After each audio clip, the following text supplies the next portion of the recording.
What up YouTube, it's Mizra's Company. This is our last video in our three-part series. This is the expert guide to familiars slash pets in Diablo Immortal. This video won't be incredibly long because we've already covered a lot of the detail in familiars, but there is some secrets that you really need to understand, and that's why I saved arguably the best for last. Let's get straight to it. So once again, we are on the familiar page. The most important thing I need to explain, at least first, is what stacks, because this is something that I didn't realize that not a lot of people knew. I made the first two videos on, beginner's guide, advanced guides, and now expert guide, and I still had people asking me what stacks for familiars, because if you look at the familiar details, you got a lot of stuff going on here. So you got your active skill, you got your passive skills over here, you got your attributes, and then you got your traits. What stacks and what only counts for the active companion? Well, I'm glad you asked, random person asking this question. So the only thing that matters the most when it comes to bonded familiars is going to be their traits. Nothing else will stack, unfortunately. So if you look at this familiar, I'm not getting any advancement or benefit from his active or passive skills. And this is actually proven right here if you look at the skills and traits. So passive skills and advanced skills. Passive skills enhance the active skill, gradually enhancing its effect in combat. Passive skills are divided into 3 levels. Again, based off the first video that I made, higher difficulty or higher rating level, the different color it is, and so on and so forth. When it comes to the first level familiars possess an active skill but no passive skills. Passive skills unlocked with familiar skills increase level 30. So passive skills only benefit the primary skill or the active skill. Now traits, on the other hand, common traits have a gold icon and apply only to the familiar on which they appear.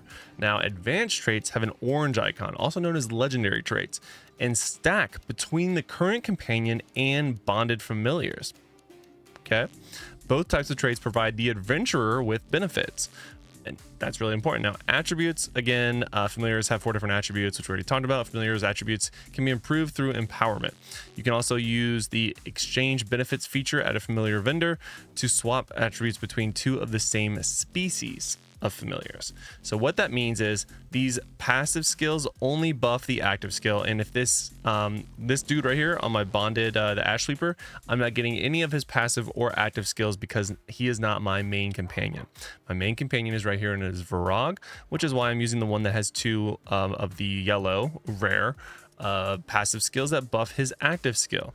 Now, like it says though, you can see these traits, all traits that are active are being benefited by me and the companion that it's equipped to. So that's important. So if we look at the traits guide, that's where I covered in last week's video, well, yesterday's video, that you want to aim to get as many traits as possible on your bonded familiars, and then really focus on your main companion. And that's when I want you to focus on your active skills, getting the companion that you want, and make sure it's the one that does the most either damage or most benefit to you for your playstyle, or if you're playing PvP or PvE, as well as getting the most legendary active or legendary passive skills equipped to your main companion. Because if I had a bunch of legendary passive skills on our bonded familiars, unfortunately I get nothing for that. Only the traits carry over, nothing else.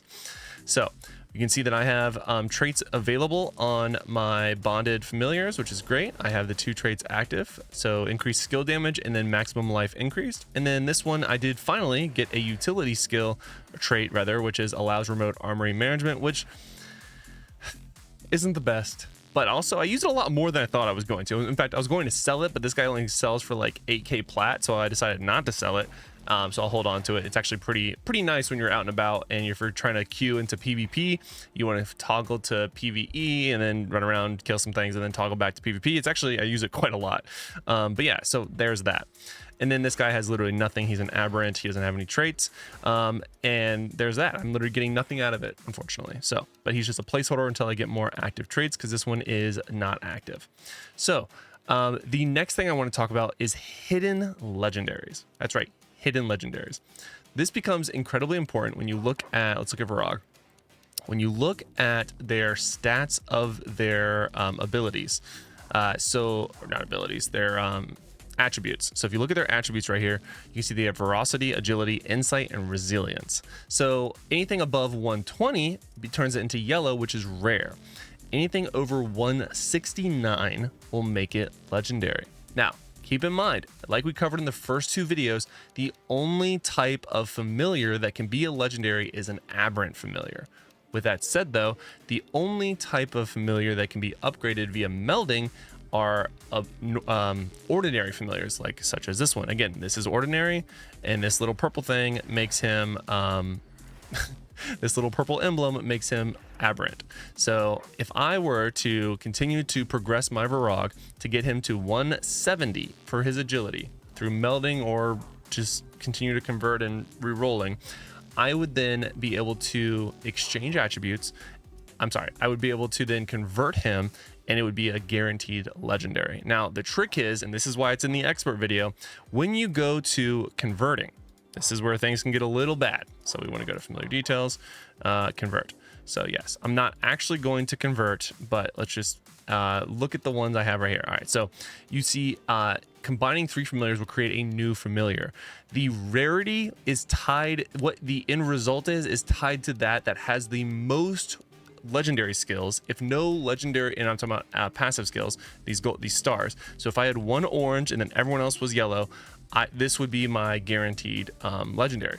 But if this had, let's say, 2 yellows and then my blue rare, well, no, that'd be a magic. My magic, let's say, cat had 3 of the rare skills, unfortunately, I would likely be getting a magic instead of the legendary. So you really want to be careful with that. You really, really, really want to be careful. Now, when it comes to converting that hidden legendary into a true legendary, you don't want to actually convert it. Instead, you want to exchange attributes. So what you want to do is keep this guy with the attributes that he has, and then I need to find the same exact species, which would again be a Varrock, but make it an aberrant. And it actually doesn't matter what the rarity is of that familiar, right? So as long as it's an aberrant familiar, then we would want to go to the Niza here, exchange attributes, and you would select the this Varrock first, the one that has the hidden legendary attributes of anything above 169/170, and then the aberrant familiar would go second, which would be again a Varrock of any rarity, but it has to be aberrant. And then once you do the 3K plat, it is guaranteed to exchange the attributes from this one to that one, and the 170 something stats would actually go to the aberrant one, making it legendary. That's how you can take advantage of the conversion, exchanging of attributes to really upgrade your familiars. You can do the same thing actually when it comes to your rare traits. So these traits right here, let's say I had, like, this one is not active right now. If I wanted to put him first and then exchange into a higher difficulty or higher rarity of the same cat, and I wanted this trait really bad, I could do so for the 3K plat, and that would be awesome. And then I would guarantee myself an active trait and all the different attributes and all that kind of fun stuff. So use this to your advantage, but don't fall prey to making the mistakes that I already covered. Again, guys, familiars is incredibly in depth and very, very easy to do wrong. But if you follow the 3 videos that I just made, you could very easily end up with a legendary or 2. And again, you really want to focus on your traits first, because ultimately that's the only thing that you benefit from your bonded familiars.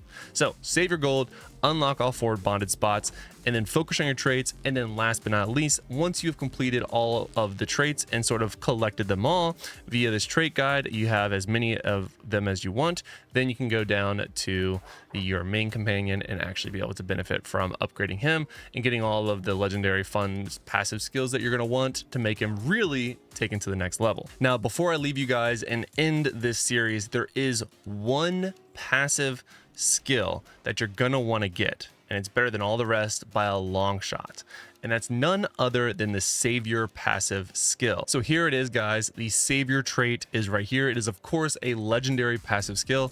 Familiar provides a 1-time death protection and damage immunity for 3 seconds and will not participate in battle in the next 75 seconds. This is by far the most sought after passive skill, because it literally is as good as a legendary gem or a whole active skill on your actual character by bringing you back to life or basically cheating death. The savior skill is one that you definitely want on your main companion. Keep in mind, because these passive skills do not matter on your bonded ones, so make sure you get the savior trait, passive skill on your main companion to utilize this insane trait or a passive skill. Gosh, it's so confusing even when you know what you're talking about, but hopefully this 3 series guide has helped you guys get a little bit more familiar with familiars. Oh yeah, dad joke for the win.